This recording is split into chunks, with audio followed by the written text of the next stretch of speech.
আসসালামু আলাইকুম, I am Nazia from Shakil Nazia.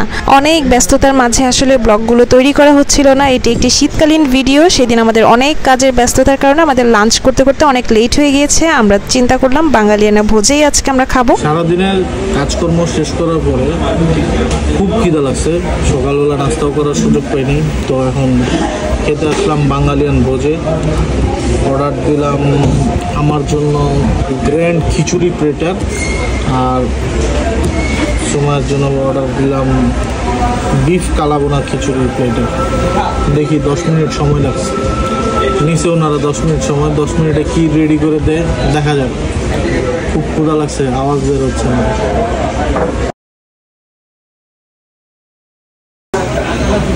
চলে আসলো খিচুড়ি খাদক প্লেটার আর ফিরনি চাটনি।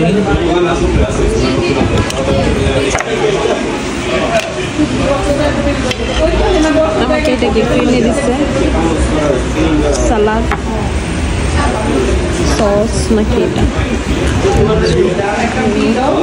কালাবোনা খিচুড়ি, নর্মাল খিচুড়ি। ভালো হয়েছে। বেগুন ভাজি দিছে তোমার একটা, থ্যাংক ইউ। ডিম ভাজি দিছে, হাফ তোমার হাফ আমার। Thank you, thank you. কালাবোনা নিয়ে নিই।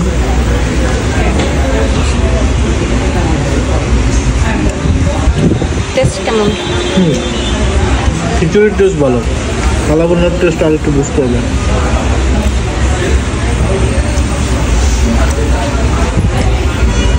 এভারেজ ভালো। বিসমিল্লাহ বলে আমি একটু শুরু করি। খিচুড়িটা অনেক গরম। শাকিল আমাকে একটা ডিম ভাজা দিচ্ছে, একটা না মানে হাফ, একটা বেগুন ভাজা দিচ্ছে। খিচুড়ি অনেক মজা, আর একটু গ্রেভি হলে ভালো হতো।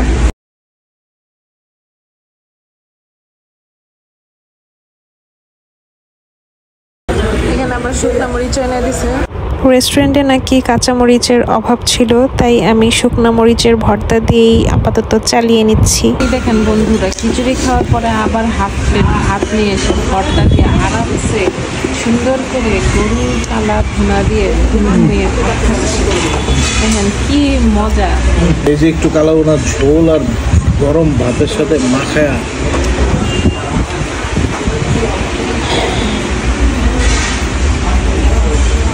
দেখেন ভাই, কালা ভুনা খেয়ে ডাইনিং টেবিলের মধ্যে নাচানাচি শুরু করে দিচ্ছে। মানে এইটাকে খাইছে আমার থেকে এক থাল বড় খিচুড়ি, এখন আবার খাইতেছে হাফ প্লেট ভাত। না আমি তোমার থেকে একটু খিচুড়ি নেই, তুমি স্বজ্ঞানের স্ব উদ্দেশ্যে দিছো আমার। আমি একটুও দেইনি, যদি থাক আমি যদি তোমাকে দিতামই তাহলে সেটা ভিডিওতে ধরা পড়তো। না তুমি ভিডিও অফ করে তুমি দিছো আমারে। জি এইগুলো বললে হবে না। বাবা কি ঝাল! মরিচ ভর্তাটা একটু ঝাল ছিল, তাই না? পুরোটার জন্য আমি হাফ খাইছি, তারপরে রেখে দিচ্ছি। তাহলে নতুন করে আমি একটা রেস্টুরেন্ট খুলবো, সেখানে হচ্ছে কালাভুনা সাদা ভাত রান্না করবো, ঠিক আছে? অনেক চলাচল, যারা চিনে, যারা খাইতে পারে। রেস্টুরেন্টের নাম দিব পেটুক রেস্টুরেন্ট। খুব সুন্দর চলবে, মানুষ আসবে। যারা খাদো তারা অবশ্যই আসতে হবে। তো যাই বলেন ভাই, আমার বাঙালিয়ানা রেস্টুরেন্টে, এই বাঙালিয়ানা ভোজ রেস্টুরেন্টের কোনো কিছুই ভালো লাগেনি। একটা কাঁচামরিচ চাইছি, সেটাও নেই। এখন কালা ভুনার ঝোল চাইলো, সেটাও নেই। তাহলে আছেটা কি? কেন রেস্টুরেন্টটা খুইলা বলছে যে লাঞ্চ আওয়ার অলমোস্ট শেষ, 4-5টা বাজে, 5টা বাজে, ঠিক আছে? তাও তো ওনাদের তো থাকার কথা, কিন্তু কাস্টমার এসে চাইতেছে নাই। অন্য কাস্টমার হাঁসের মাংসের ঝোল চাচ্ছে, তারপরে কি বলে গোস্ত চাচ্ছে, কিছুই দিতে পারতেছে না তারা। তাহলে এমন রেস্টুরেন্ট খুইলে রাখার মানে হয়। কিন্তু পিকনিক খাওয়ার জন্য প্রস্তুতি গ্রহণ করছি। পিকনিক চেহারা তেমন ভালো না খারাপও না, পিঙ্ক কালারের পিকনিক, সাদা গোলাপি, তারপরে কি এটা কি কালার বোঝা যাচ্ছে না, ক্যামেরা বেশি সাদা লাগতেছে। দেখা যাক, মুখে দিয়ে নি। মানে এটা হচ্ছে বাঙালি কালারটা যেরকম কালারটা আছে, সেরকম পিঙ্কিশ কালার। ভালো, একটু শক্ত।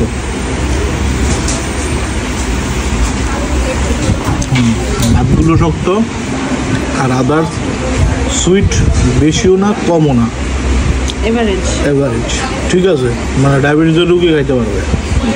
আরেক হলো গিয়া স্মেল, মানে ফিন্নির ভিতরে যে স্মেলটা দেওয়া হয় না, মানে কি জানি এটা বলে, গোলাপ জলের গ্রাম আছে। গোলাপ জল দিয়ে রান্না করছে তাই বলতেছে। হ্যাঁ, এটাও বলে গোলাপ জল নাহলে এটা গোলাপ জল যে স্মেলটা ওইটাই, কিন্তু চালগুলো আর একটু সিদ্ধ হলে বানাতে। আজকের মতো এখানেই বিদায় নিচ্ছি। সবাই ভালো থাকবেন, সুস্থ থাকবেন, আমাদের জন্য দোয়া করবেন এবং আমাদের পেজ ও ইউটিউব চ্যানেল শাকিল নাজিয়ার সাথেই থাকবেন। আল্লাহ হাফেজ, আসসালামু আলাইকুম।